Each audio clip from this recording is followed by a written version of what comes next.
할렐루야. 좋은 날입니다. 아멘.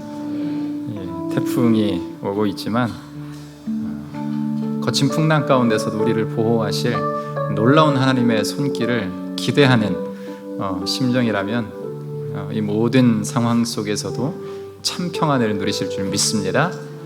우리 함께 찬양하면서 주님 앞에 나아가도록 하겠습니다.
사람의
같이 일어나셔서 함께 찬양하도록 하겠습니다.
경배를 올려드립니다. 아멘.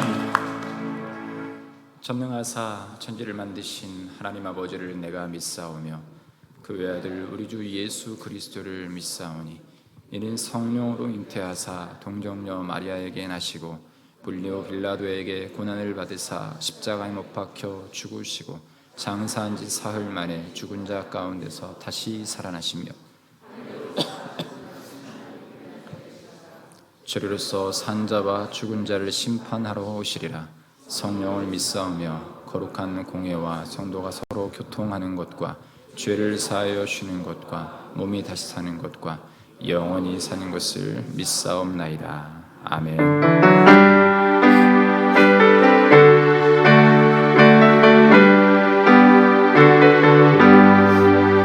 대산을 넘어 왕국에 가도 이 가운데로 걸어가면 주께서 항상 지키시길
힘차게 불러 영원히 주를 찬양하리. 내 마음에 주를 향한 사랑이 나의 말은 주가 주신 진리로 나의 눈에 주의 눈을 채워주소서.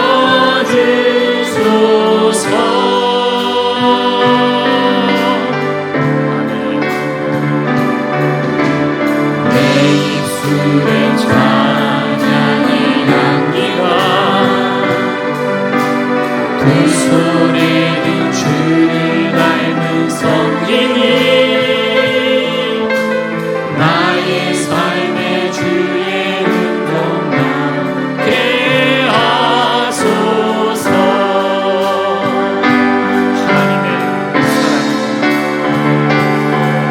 하나님의 사랑이 영원히 함께하리. 십자가의 길을 걷는 자에게 순교자의 삶을 사는 이에게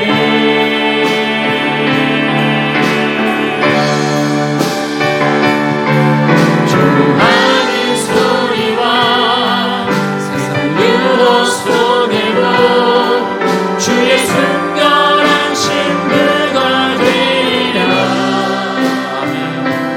내 생명 주님께 드리리. 내 마음에 주를 향한 사랑,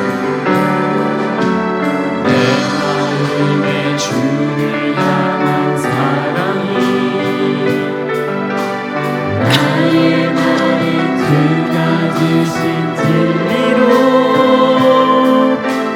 나의 눈에 주의 눈물 채워주소서.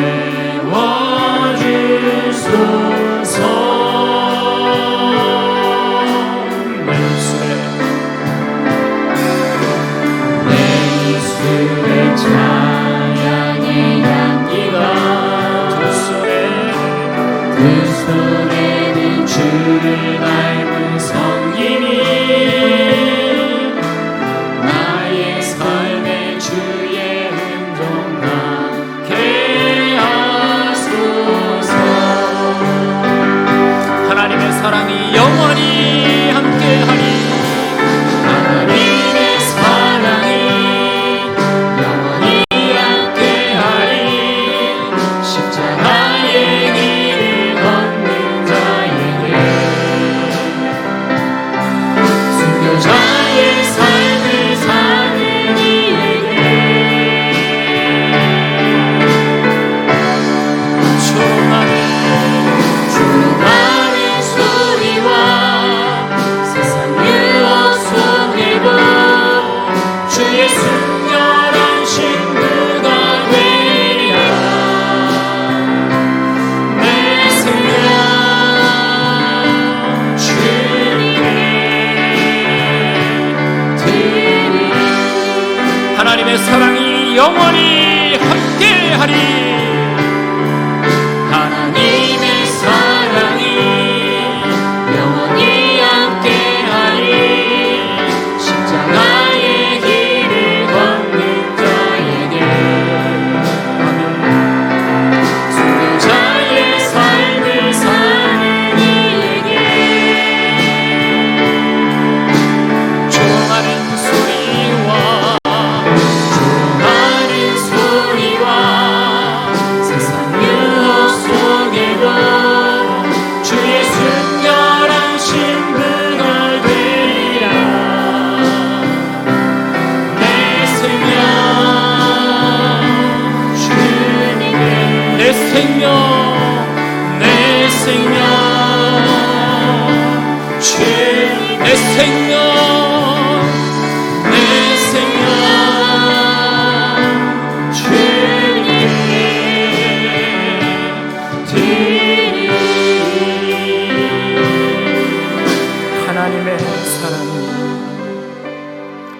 하나님의 사랑이 영원히 함께하리. 십자가의 길을 걷는 자에게 순교자의 삶을 사는 이에게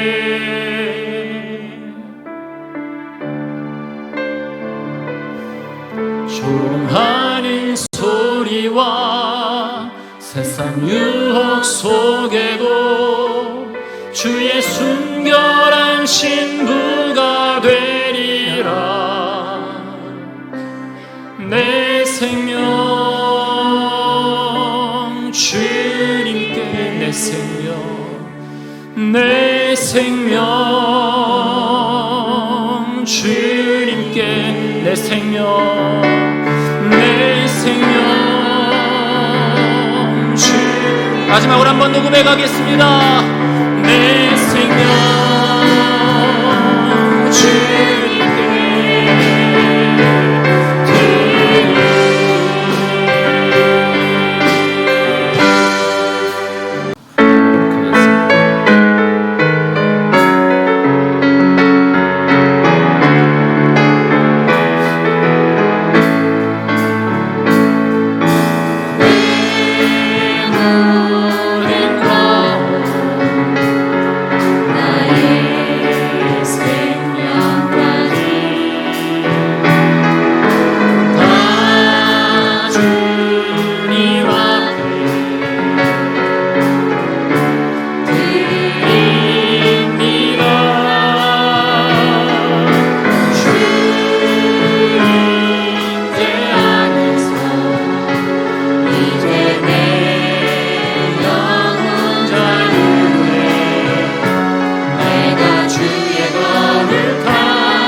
가 됩시다. 제가 매번 이 앞에서 인사드릴 때 꼭 했던 멘트가 있었죠. 성도님은 우리 교회 보배이십니다. 같이 한번 인사 또 나누시죠. 성도님 때문에 행복합니다. 아멘. 우리 정필도 목사님 말씀하셨지만 보배라고 생각하는 순간 내가 보배가 되고 또 내 주변에 있는 모든 것들이 보배가 되는 줄 믿으시기를 바랍니다. 아멘. 오늘은요 마가복음 영광양 37번째로 사람을 보지 말고 주님을 보라 라는 제목으로 말씀을 나누도록 하겠습니다. 한 주간 부흥성회로 은혜가 가득한 우리가 됐을 줄 압니다. 물고기가 물에서 살아야 하듯 성도는 예배 가운데 살아야 그 안에서 참된 평강과 기쁨을 누릴 수가 있습니다. 그런데 그 참 기쁨을 누리기 위해서 필요한 것이 있는데 그것이 무엇인가? 바로 예수 그리스도의 십자가예요. 그 십자가가 우리의 믿음을 깨닫게 하고 우리의 실상을, 제가 오늘 본문의 제목을 정하면서 두 가지 제목을 정해봤거든요. 하나는 사람을 보지 말고 주님을 바라보라, 이 보라라는 관점으로 하나를 잡고, 또 하나는 민낯이 드러나야 깨달을 수 있다라는 제목으로 두 개를 한번 정해봤어요. 왜 이 말씀을 부제로 지었던 제목을 말씀을 드리는가? 여러분 어떻습니까? 결혼하고 나면 분명히 어제 이 결혼식장에 서 있던 아내가 다른 사람으로 바뀌어 있는 이 놀라운 광경을 남자들이 많이 경험을 한다라고 하죠. 그래서 이 화장이 얼마나 중요한가? 요즘 보니까 유튜브를 보니까 이 중국에서 화장하는 법 이런 것들이 있더라고요. 이렇게 봤더니 요즘은 기가 막힐 화장술이, 민낯은 저리 가라, 사람을 화장으로 성형을 하는 모습을 봤습니다. 콧대도 찰흙을 붙여가지고 세우고, 이런 데도 볼도 찰흙을 붙이고 그 위에 덧입히고, 아무도 모르는, 자기 자신이 벗기지 않으면 정말 아무도 모를 정도의 그런 아름다움. 왜 그럴까? 아름다움을 추구하기 위함이다라는 것이죠. 그런데 우리는 어떻습니까? 우리의 영적인 민낯이 예수 그리스도 앞에 드러나야만 우리가 진짜 회개하고 하나님의 참된 백성이 된다라는 사실이에요. 아멘. 그런데 우리는 그 민낯 드러내기를 굉장히 두려워하죠. 새벽에 목사님이 가까이 오는 것을 굉장히 두려워하듯, 여러분 우리가 신앙생활하면서 하나님께 나의 모든 것들을 다 온전하게 드러내야 됨에도 불구하고 우리는 다른 사람들과의 이 관계, 특별히 이 관계 속에서 내가 조금 더 올라서고자 하는 그러한 욕구와 욕망들이 있기 때문에 자신의 민낯을 드러내지 않으려고 합니다. 아니, 어떤 이들은 때로는 이 민낯이 드러났을 때 오는 이 자괴감 때문에 그것을 애써 감추려고 하죠. 여러분, 그런데 그 민낯이 온전하게 드러나기 위해서 꼭 필요한 것이 무엇인가? 바로 예수 그리스도의 십자가다라는 것이죠. 그 십자가가 우리의 믿음을 깨닫게 하고 우리의 실상을 분명하게 보여줍니다. 우리가 잠시 다른 곳을 바라보려 하면 언제나 주님은 말씀을 통해 깨닫게 하시죠. 죄의 문제, 물질의 문제, 또 믿음의 문제, 이 많은 문제들 속에서 여전히 말씀을 통해 역사하십니다. 그럼 그걸 우리는 깨닫느냐 깨닫지 못하느냐, 이게 굉장히 중요하다라는 것이죠. 오늘 말씀을 통해 깨달음의 중심에 계신 예수 그리스도를 온전히 발견하는 우리 모든 성도들 되시기를 간절히 바랍니다. 여러분, 예수님은 우리를 구원하기 위해서 이 땅에 오셨죠. 그런데 모든 삶과 사역의 핵심을 이 십자가와 부활에 두셨던 예수님과는 달리 제자들의 모습은 어땠습니까? 그 십자가와 부활을 제대로 이해하지 못했다라는 것이죠. 그래서 예수님께서는 공생애가 끝날 무렵에 제자들에게 이 십자가와 부활에 대해서 본격적으로 가르치셨습니다. 여기서 우리는 예수님의 십자가가 하나님께 우리를 구원하기 위한 유일한 방법이며, 또 한 걸음 더 나아가서 하나님의 백성으로서 우리가 살아야 할 삶의 원리까지 제시한다라는 것을 우리는 알아야 됩니다.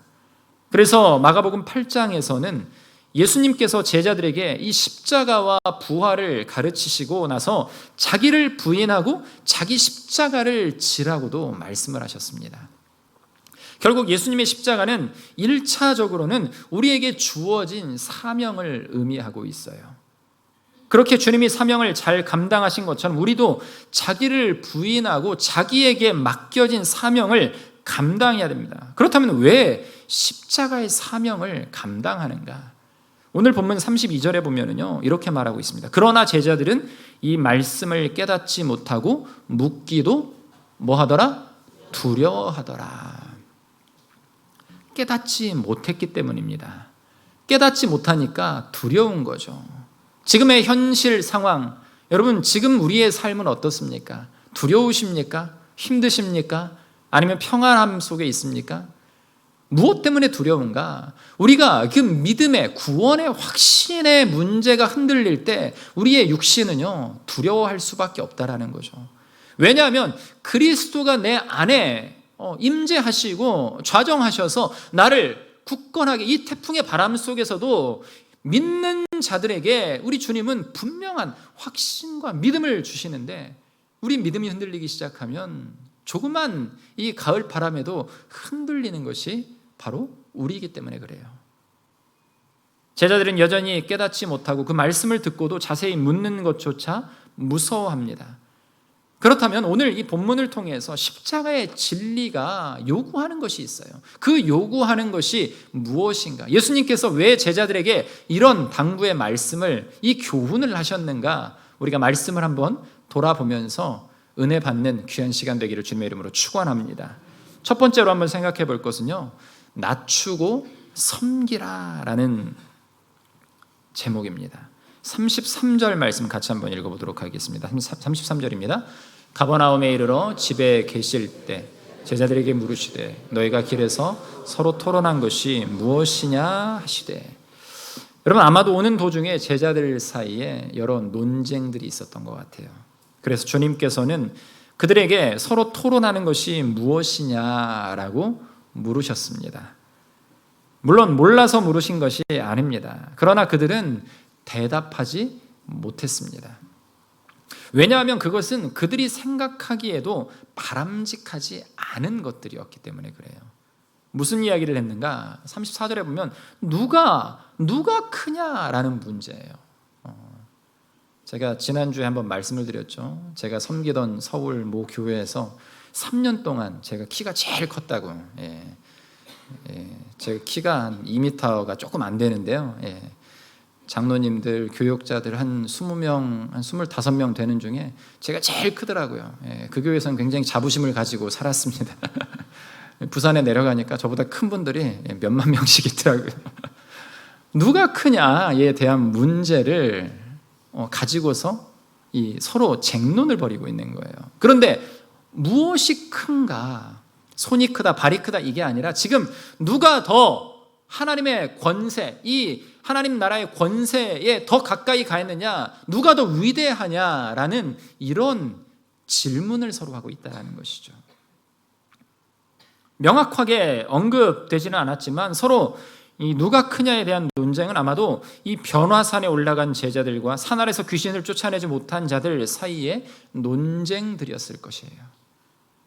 그래서 이 산 위에 올라갔던 세 제자는 말로 형용할 수 없는 이 신비로운 경험을 했고요. 나머지 9 제자는 그저 그런, 아마도 9 제자 중에 제가 한 사람이었으면 예수님도 조금 미웠을 것 같아요.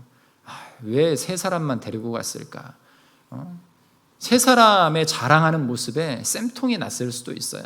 그래서 더 그 말에 이 쟁론을 벌이는 이 중심축에 있지 않았을까라고 생각을 해봅니다. 여러분, 나머지 9 제자는 어떤 상황이 펼쳐진 거예요? 귀신 들린 사람을 회복시키는데 실패하고 부끄러움을 지금 당하고 있는 상황이에요. 한 팀은 영광의 영광을 온전히 보았고 그곳에서 정말 하나님의 영광이 무엇인가를 온전히 깨닫고 내려온 제자들. 9명의 제자들은요, 실패, 인생의 실패, 사역의 실패 속에 지금 거하고 있는 사람들이었다라는 거죠. 당연히 신비로운 경험을 한 사람들은 자기들의 경험을 이야기하면서 우쭐한 마음으로 스스로 높이는 말들을 했을 겁니다. 그런데 귀신을 쫓아내는데 실패한 사람들은 나름대로 변명을 했을 거예요. 어쩌면 변화산에 올라간 세 사람들끼리도 서로 누가 더 주님께 인정받는 자인가에 대한 논쟁을 했을 수도 있어요. 우리는 이런 오류에 빠질 때가 많습니다. 내가 잘해서, 내 힘으로, 내 능력으로. 또 교회 안에서는 어떻습니까? 어떤 교육을 받고 나서 너는 이것도 안 받았어? 왜 아직도 이것도 안 받았어? 나는 받고 너는 받지 않았다. 여러분 어떻습니까? 내 믿음을 누군가와 비교하기 시작하면 그 인생은 끝없이 지금 자리에서 현재라는 상황 속에서 맴돌 수밖에 없다라는 것이죠. 분명히 말씀을 깨닫고 변화된 삶으로 한 걸음 더, 한 발자국 떼야 됨에도 불구하고 그 현재의 삶에서 자꾸 이 옛날 우리나라 그 있지 않습니까? 둥글레 둥글레 뭐 이런 거 하듯이 이 12시가 되면 문을 닫는다, 이렇게 제자리에서 한없이 돌고 그러면서 자기 자신에 취하는 모습이 아닌가. 여러분, 그러한 상황을 아는 주님께서 35절에 이렇게 말씀을 하고 계십니다. 누구든지 첫째가 되고자 하면 무사람의 끝이 되며 무사람을 섬기는 자가 되어야 된다. 아멘. 해답을 명확하게 지금 우리에게 제시를 해주고 계세요. 첫째가 되려고 하면 끝이 되어야 된다. 또 섬기는 사람이 되어야 된다. 끝이 되어야 된다라는 것은요, 자신을 낮추라는 말씀입니다. 그리고 낮추는데 그치지 말고 적극적이고 구체적인 이 행함을 통해서 섬겨야 된다라는 것이에요. 오늘날도 마찬가지지만 이 말씀은 당시에도 상식적으로 이해가 되지 않는 이 말씀이었어요. 더욱이 노예 제도가 있었던 당시에는요, 사회적 지위와 이 계급이 중요하게 여겨지던 때였습니다. 그래서 누구나 높은 자리를 차지하려고 했어요. 또한 사람들은 일반적으로 다른 사람들에게 이 섬김 받는 것을 굉장히 좋아하죠. 그러나 예수님께서는 높임을 받으려 하지 말고 겸손하게 다른 사람을 섬겨야 된다라고 분명하게 말씀을 하고 계십니다. 우리 옆에 분들 한번 바라보시면서 눈을 지그시 감고 당신을 내가 오늘 아주 왕처럼 섬기겠습니다. 인사 한번 하시죠. 여왕처럼 섬기겠습니다. 네. 오늘 섬김은요, 여러분들 예배가 끝나고 식사하고 나시면은 밑에 커피 자판기가 없어졌거든요. 커피와 이 뭡니까? 종이컵을 딱 준비를 해놓을 거예요. 한 잔에 얼마씩 할까요? 한 1,000원씩은 해야 선교 헌금을 좀 할 수 있겠죠. 이렇게 해서 서로를 대접하는 이걸로 섬김을 했으면 좋겠습니다. 아멘. 여러분, 섬김. 그러나 예수님께서는 높임을 받으려 하지 말고 겸손하게 다른 사람을 섬겨야 된다라고 말씀을 하고 계세요. 저는 이 섬김이라는 단어가 나올 때 이 서번트 리더십이라고 하는데요, 이 섬김이라는 이 리더십이 저는 우리 교회에 굉장히 많다라고 늘 느끼고 있습니다. 특별히 누구에게 이 모습이 많이 나타날까요? 바로 제가 아니라 우리 장로님들이시죠. 뭘 한다라고 하면 앞장서서 나와서 모든 일에 진짜 이렇게 앞장서는. 그래서 제가 다른 교회 성도님들이나 목회자들, 또 이번에 정필도 목사님이 오셨을 때도 우리 교회 여러 상황들을 쭉 말씀을 드렸더니 그래? 이런 말씀을 하시더라고요. 이런 반응은 뭐냐면요, 건강하지 못하고 내가 더 위로 올라가려고 하는 습성이 많은 사람들이 모인 이 교회에서는요, 이런 반응이 나올 수가 없어요. 하나님께서 우리 교회를 크게 축복하신 줄 믿으시기를 간절히 바랍니다. 그런데 제가 보니까 장로님들 뿐만이 아니라 우리 모든 성도님들이 서로 섬기기를 기뻐하고 있어요. 아멘? 여러분, 예수님은 분명하게 그것을 말씀하고 계십니다. 세상에서 문제가 생기고 어려움이 있게 되는 중요한 요인 가운데 하나가 서로 첫째가 되려 하고 높아지려 하기 때문이다라는 것이죠. 으뜸이 되고자 할 때 삶의 태도를 바르게 갖기가 쉽지가 않습니다. 높아지려고 하면 이웃이 경쟁과 시기와 이 다툼의 대상으로 보입니다. 또 으뜸이 되려는 목표를 정하게 되면 그것에 사로잡혀서 다른 것이 보이지가 않아요. 그래서 이 편법이 나오고 부정이 나타난다라는 것이죠. 결국 높아지려고 하는 욕구는 공동체의 파멸을 가져올 수밖에 없습니다. 바로 그러한 파멸로 이끄는 생각들이 지금 제자들을 사로잡고 있다는 것이죠. 예수님의 관심은 자기 희생과 섬김임에 반해서 그들의 관심은 이 높은 자리, 누가 더 조금 더 높은 곳에, 여기 12명이나 되니까 어떻습니까? 조금 더 인정받고 싶은 거잖아요. 이 앞전에 교회에서는 목회자들이 140명 있었거든요. 이 140명 중에 누가 높은 자리에 올라가느냐, 이 연말이 되면 그게 굉장히 초유의 관심사였어요. 그래서 저와 함께 말을 많이 나누었던 목사님과 둘은요, 초연한 삶을 살아가자. 하나님께 인정받자. 사람에게 인정받는 것도 받아야 되지만 하나님께 먼저 인정받자라고 하면서 같이 이런 대화들을 나누었던 때가 있었습니다. 그런데 보면은요, 회사에서도 마찬가지죠. 어느 곳에서도 마찬가지죠.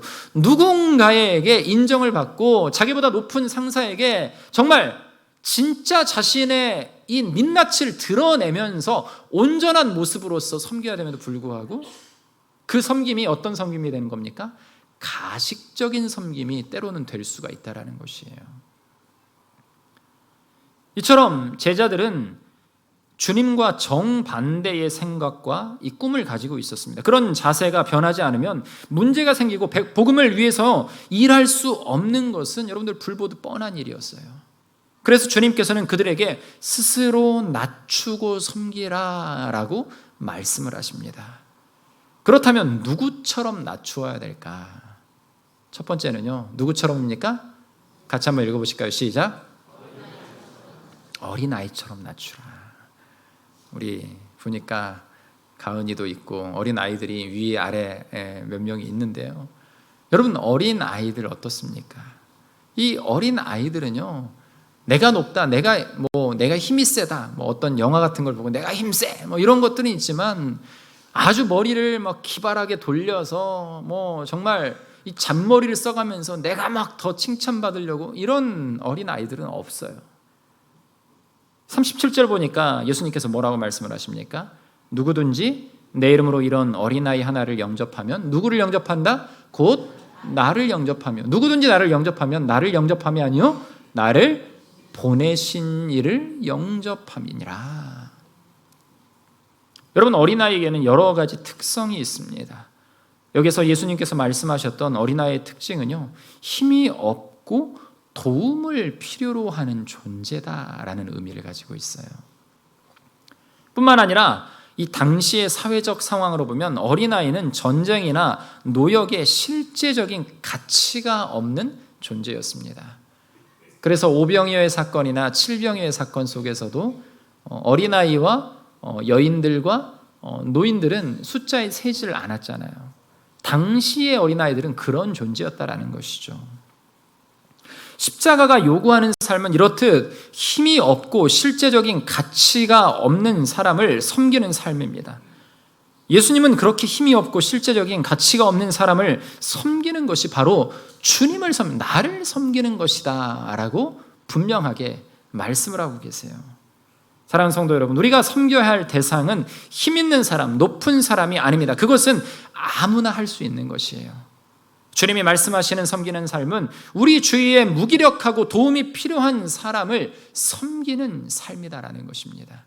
그리고 실제로 나에게 유익이 되지 않고 실제적인 가치가 없는 사람들을 섬기는 삶이 진짜 이 서번트 리더십, 섬김의 리더십이다라는 것이죠.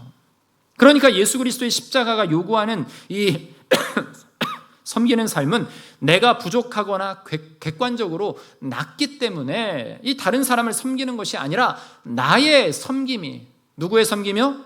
나의 섬김이 필요하기 때문에 섬기는 삶이다라는 것이에요. 우리가 마음으로 예배하고 열심히 찬양하고 정성을 다하고 헌금하고 최선을 다해서 기도하는 것도 여러분 하나님을 섬기는 한 방편이죠. 그런 하나님을 섬기는 삶은 그것에 그치지 않습니다. 저는 이런 운동을 좀 내년에는 할까 싶어요. 한 성도가 2가지 봉사를 했으면 좋겠어요. 우리 교회 같은 곳에서는 1인 1사역 이렇게 가면 조금 숫자가 모자랄 수 있으니까 1인 2사역.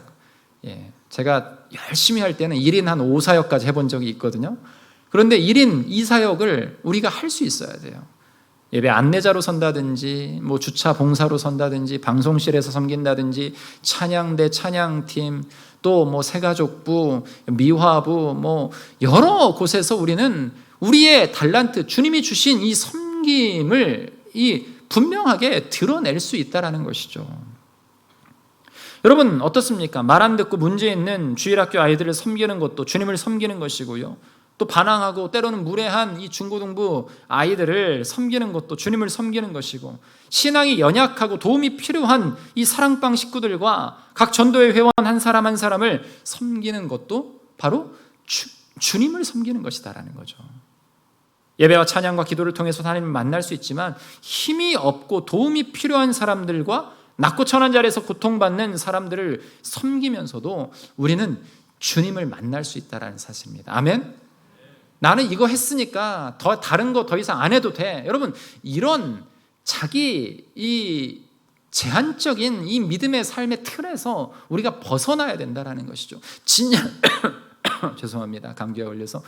진짜 우리가 눈으로 볼 때 필요한 우리의 섬김이 어디에 있을까?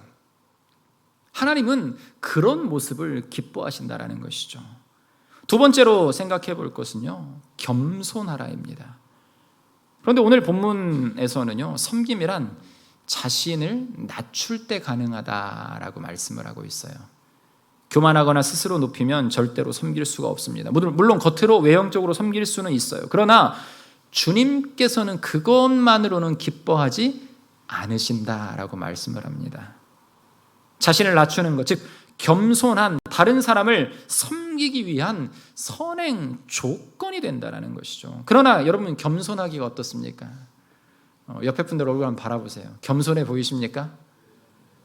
겸손하게 눈 감고 계시지 말고요, 눈을 말똥말똥 뜨면서 한번 옆에 분들 한번 바라보십니다. 참 겸손하게 생기셨습니다. 아멘. 여러분, 겸손하기는 쉽지 않아요. 결코 쉽지가 않습니다. 오히려 우리는 주의 은혜로 남에게 인정을 받고 남보다 좀 더 나은 환경과 여건에 있을 때 교만해지기가 쉽습니다. 그럼에도 성경은 분명하게 뭐라고 말씀을 하십니까? 교만은 패망의 선봉이다라고 말을 하고 있어요. 그렇다면 겸손은 언제 생기느냐? 그리고 어떻게 겸손함을 유지할 수 있느냐? 내가 겸손하겠다고 다짐한다고 해서 겸손해지는 것이 아니다라는 것이죠. 언제 겸손해질 수 있습니까? 하나님의 은혜를 받아야 돼요. 뭐라고요? 하나님의 은혜를 받아야. 여러분, 은혜를 받으면 나의 민낯이 드러난 거예요. 말씀을 통해 깨닫게 되는 것은요, 내 영적인 민낯이 온전히 드러나게 되어서 사람을 보는 것이 아니라 하나님을 바라보게 된다는 것이죠. 아멘? 이것이 믿음의 원리이고 정답, 해답이에요. 바울처럼 나된 것이 하나님의 은혜라는 것을 확실히 믿고 고백할 때 이 겸손해질 수 있다는 것이죠. 그런데 제자들은 거기에서 실패했다는 것입니다. 주님께서 그들에게 신비로운 경험과 은혜를 주신 것은 나중에 복음을 위해 쓰임받기 위해서 주신 것이지, 그것을 남에게 자랑하라라고 주신 것이 아니다라는 것이죠. 그러나 특별한 은혜를 받은 이 세 제자들은요, 그것이 주님의 은혜라는 것을 인식하지 못하고 자기 자랑이 되어버렸다는 것이죠.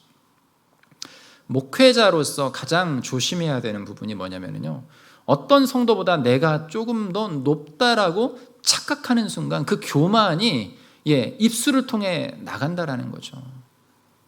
그러다 보면 어떤 문제들이 일어날까요? 조금만 잘못하는 성도들이 있어도요, 그걸 갖다 막 쳐버리는 거예요. 그따위로 신앙생활해서 되겠어요? 여러분, 그런데 나도 부족한데 누구를 뭐라고 어떻게 하겠습니까? 그런데 우리가 분명하게 기억해야 되는 것은 무엇인가? 하나님이 주시는 은혜를 받아야 우리가 온전한 하나님의 백성이 될 수 있다는 사실이에요. 아멘? 특별한 은혜를 받은, 그런데 그 세 제자들은 이 은혜보다 교만이 더 위에 있었다는 것이죠. 내가 조금 더 높은 자리에서, 내가 우리 교회에 10년을 다녔는데, 20년을 다녔는데, 내가 뭘 했는데, 내가 이만큼 헌금을 했는데, 내가 어떤 봉사를 했는데, 나는 이런 직분을 가지고 있는데, 이런 모습의 삶을 살아가고 시작하면은요, 여러분, 그 신앙은요 결코 성장할 수가 없어요. 주님의 이 십자가의 의미를 제대로 깨달으면 우리는 모든 섬김을 기쁨으로 행할 수 있다는 사실입니다. 아멘? 그런데 그 십자가가 우리 가슴 안에 이 흔적으로 새겨지지가 않는다는 게 문제라는 거죠. 보여주셨음에도 그 제자들에게 예수님께서 그 십자가의 흔적을 분명하게 미리 선포하시고 자기를 부인하고 자기 십자가를 지고 나아가야만 된다라고 말씀을 하시지만 우리는 어떻습니까? 제자들도 그 십자가를 지려 하지 않았어요. 우리도 그 십자가를 때로는 거부합니다. 왜? 무겁잖아요. 네, 보기 싫잖아요. 왜 내가 형틀에 매달려야 되는 그 십자가를 내가 왜 지고 갑니까? 우리가 상식적으로 생각할 때 예수님께서 그거 다 알아서 들어주시면 되지 왜 내가 그것을 들고 가야 되느냐. 그런데 여러분, 하나님은 분명하게 말씀을 하십니다. 깨닫는 자의 십자가는 어떤 무게도 어떤 추악함의 모습도 그 안에서 나타나지 않는다는 사실이에요. 아멘? 그것을 깨닫기 시작하면 그 십자가가 세상에 가장 보배로운 것이 된다라는 사실을 우리는 깨닫게 된다라는 것이죠. 제자들은 이 믿음의 원리, 십자가의 원리를 깨닫지 못했어요. 세상에서 다른 사람으로부터 섬김과 이 높임을 받는 것을 싫어하는 사람은요, 아무도 없습니다. 그러나 주님께서는 그렇게 살지 말고 하나님의 백성으로서 도움이 필요한 자들을 섬기라라고 말씀을 하십니다. 교회에서도 목사나 장로나 집사나 권사는 여러분들 서열이 아니다라는 것이에요. 은사고 직분입니다. 하나님의 백성은 대접받으려는 자세를 가져서는 안 돼요. 여러분, 우리 교회에서 일꾼을 뽑았지만 진짜 일꾼이 될 자격 있는 사람은 누구냐? 이렇게 섬기는 자가 하나님께서 택하신 귀한 백성임을 여러분들 기억하시면서 예수님처럼 섬김의 삶을 온전히 살아가는 우리 모든 성도들 되시기를 주님의 이름으로 축원합니다. 두 번째로 보면은요, 진짜 우월하면, 같이 한번 띄워주시겠어요? 같이 한번 읽겠습니다. 시작. 진짜 우월하면 시기하지 않는다. 우리 옆에 분 한번 바라보세요. 오늘 어떤 옷을 입고 왔는지. 우리 여자 성도님들은 오늘 어떤 화장품을 예쁘게 바르고 왔는지 한번 바라보세요. 립스틱 색깔은 어떤지. 나보다 조금 더 예쁜 것 같으면 확 돌아버리세요. 여러분 어때요? 진짜 우월하면 여러분 시기하지 않는 거예요. 아멘? 여러분 제가 볼 때요, 여러분들처럼 우월한 믿음의 백성들이 이 다른 교회 어디에도 없습니다. 아멘? 이것이 여러분들의 믿음의 기초가 되어야 돼요. 아멘? 여러분, 십자가의 진리에 비추어 볼 때 또 한 가지 요구되는 삶이 있는데요, 38절 말씀 같이 한번 읽도록 하겠습니다. 38절입니다. 요한이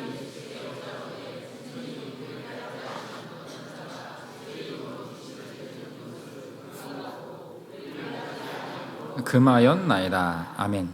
아마 요한은 자신이 한 일을 잘한 것이라고 생각하고 이 의기양양하면서 주님께 말씀을 드렸을 것이에요.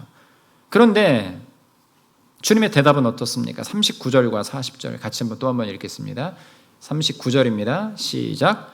예수께서 이르시되 금하지 말라. 내 이름을 의탁하여 능한 일을 행하고 즉시로 나를 비방할 자가 없느니라. 우리를 반대하지 않는 자는 우리를 위하는 자니라. 아멘.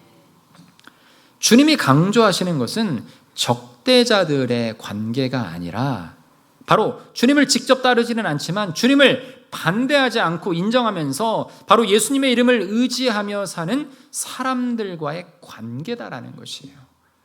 조금 어렵죠? 설명을 한번 해드리도록 할게요. 지금 이 상황에서 제자들의 문제를 두 가지로 볼 수가 있습니다. 첫 번째 문제는 뭐냐면요, 자기 우월함에 갇혀 살아간다는 것이죠. 여러분들 보세요.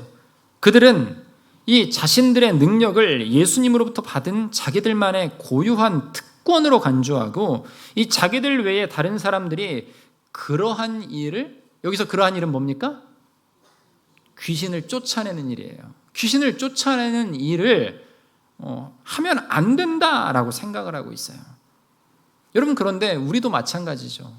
내가 조금만 뭘 하면은요, 이 교회에서 일할 때 보면 어떻습니까? 어떤 한 분이 몇십 년간 한 가지를 꼭 붙잡고 하시는 분들이 때로는 계시죠. 물론 이런 일하실 분이 없는 교회에서는 어쩔 수 없는 상황이지만 이게 내 거야, 이게 나만 해야 돼 라고 생각하면 그것도 교만이 될 수가 있다는 거죠. 여러분, 이러한 자기 우월주의는 우리를 배타적이고 편협하게 만듭니다. 물론 우리는 어떠한 경우에도 포기하지 말고 양보하지 말아야 할 것이 있어요. 그러나 우리가 불필요하게 배타적이고 때로는 편협한 경우가 많다라는 거죠. 이럴 수도 있고 저럴 수도 있는 부분조차도 자기가 만든 잣대로 너무나도 분명하게 한계를 지어서 그 범위 안에 들어오지 않는 것을 쉽게 정죄하는 경우가 때로는 있습니다. 또한 우리는 자기의 신앙생활하는 스타일이 다르거나 자기와 생각이 다르다고 해서 너무 쉽게 판단하는 경향이 있습니다. 우리는 주님을 반대하지 않으면 주님을 위한 이 자라는 주님의 말씀을 늘 기억해야 되는 것이에요. 내가 조금 더 잘났다고, 내가 조금 더 돈이 많다고, 내가 조금 더 건강하다고 나를 극명하게 드러내면서 하나님의 우리 영광의 자리에 우리가 들어서겠다? 아니다라는 것이죠. 여러분, 고린도 전서를 보면은요, 신앙의 자유함을 강조를 하고 있죠. 결혼할 수도 있고 안 할 수도 있고 심지어 우상의 재물조차도 먹을 수 있고 먹을 수 있다라고 합니다. 그러므로 우리가 추구하고 나아가는 방향에 이 확신과 자신감을 갖추는 것이 굉장히 중요해요. 그러나 자기 우월주의에 빠져서 자기 것 외에는 모든 것이 바르지 못하다, 이 율법적인 틀 안에서 벗어나지 못하면 또는 잘못이다라고 판단하는 것은 굉장히 잘못된 경향일 수가 있다라는 것이죠. 분명 교회 안에서 갖추어 놓은 이 율법의 테두리는 분명히 있습니다. 그러나 그것이 아무 때나 막 침범하는 이런 신앙의 사람이라면 그것이 잘못된 것이겠죠. 그러나 우리가 그것을 어쩌다 실수하고 우리가 잘못하는 성도들을 포용하지 않고, 여러분, 교회 우월주의로 살아가게 된다면, 나만 잘났다라고, 나만 최고의 성도라고 스스로 착각하고 살아가면 그것 또한 하나님께서는 교만이다라고 말씀을 하시는 것이에요.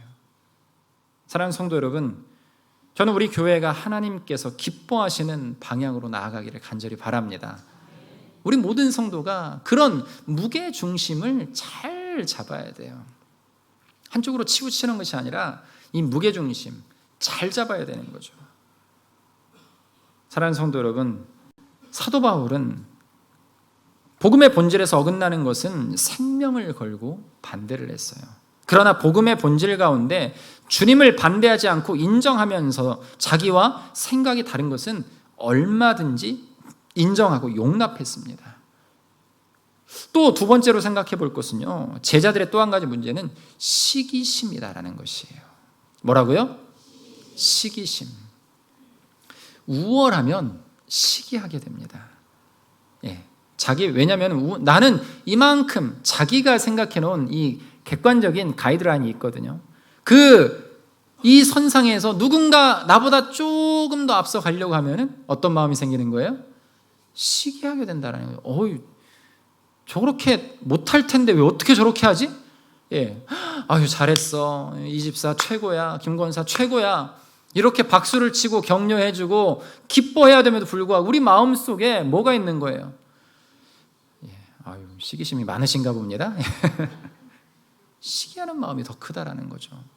조금만 누가 뭘 해도요, 저건 나도 할 수 있는데 제가 먼저 했네, 이런 식으로 폄훼해버리는 경향들이 있다라는 거죠.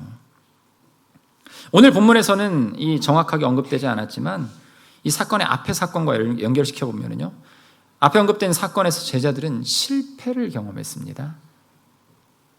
다른 사람들은 자기들이 실패한 것을 능력 있게 감당한 데 대해 그들 마음속에 시기심이 생겨서 그것을 금했다라는 것이죠. 우리의 좋지 못한 습관 가운데 하나가 내가 못하는 것을 남이 할 때 객관적으로 그것을 평가하기보다는 자신의 이해관계나 감정에 따라서 판단하면서 상대방을 시기하거나 배척하는 일이에요. 바로 제자들이 그런 우를 범했는데요. 41절 말씀 같이 한번 읽어보겠습니다. 41절입니다. 시작.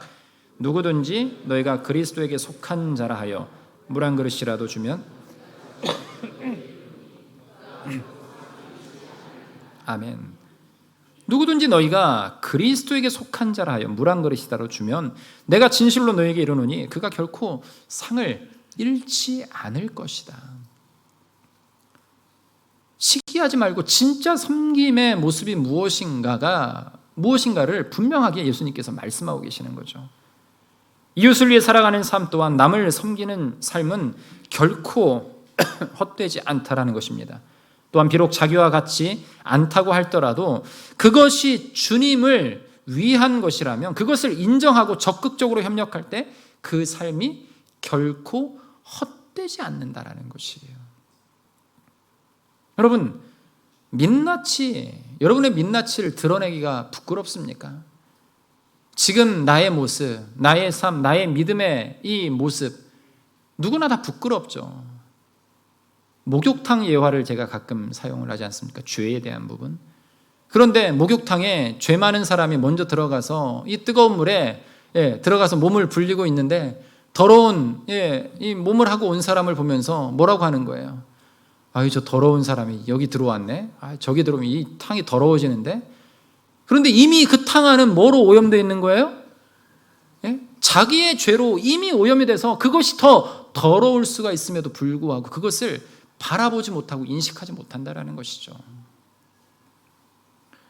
사랑하는 성도 여러분, 광야 중에 있다면 하나님이 나에게 축복을 주셨다면 그 축복의 은혜를 나누며 사는 삶이 참된 제자의 모습임을 기억하시기를 바랍니다.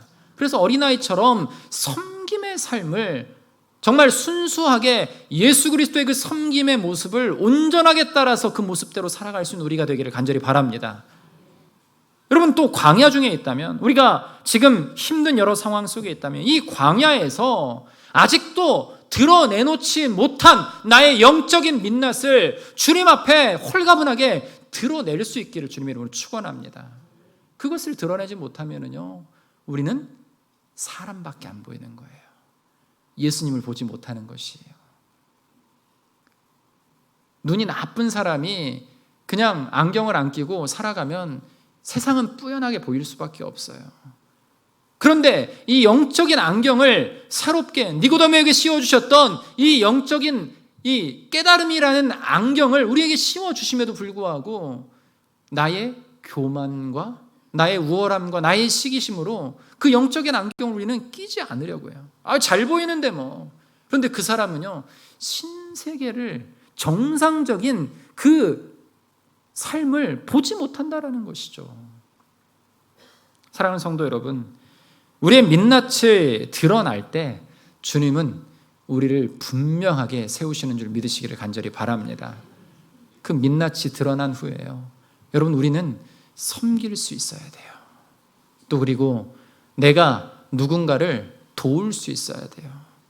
그리고 우리의 시선이 사람을 바라보는 것이 아니라 나의 영광을 위해서 나의 우월함을 드러내고 나의 모습을, 나의 능력을, 나의 힘을, 나의 권세를 드러내려고 하는 것이 아니라 진짜 섬김의 모습으로 나아가야 된다는 것이죠.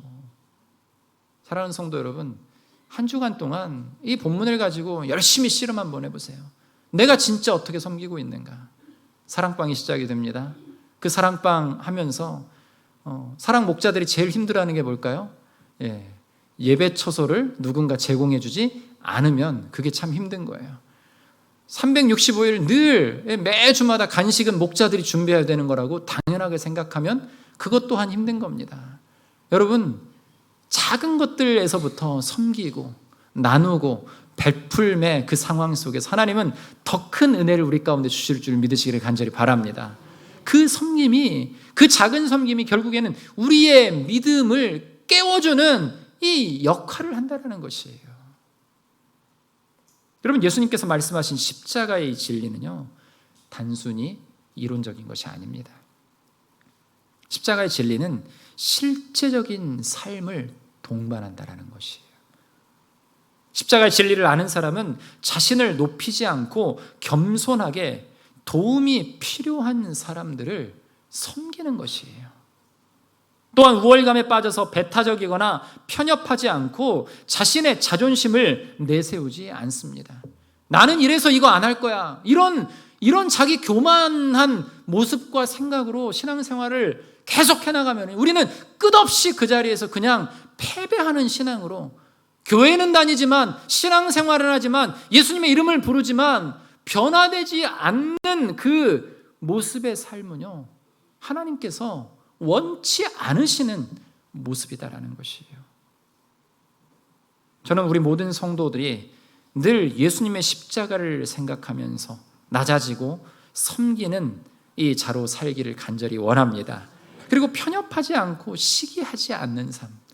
우리 하나님께서 오늘도 우리에게 말씀을 분명히 주셨어요. 이 말씀대로 행하며 살아갈 때 우리가 민낯이 드러나도 그것이 하나님의 입술 가운데서는 나의 가장 어여쁜 자야 라는 그러한 고백으로 우리에게 들려줄 줄 믿습니다. 그러한 거룩한 고백과 은혜 속에 승리하는 우리 성도들 되시기를 주님의 이름으로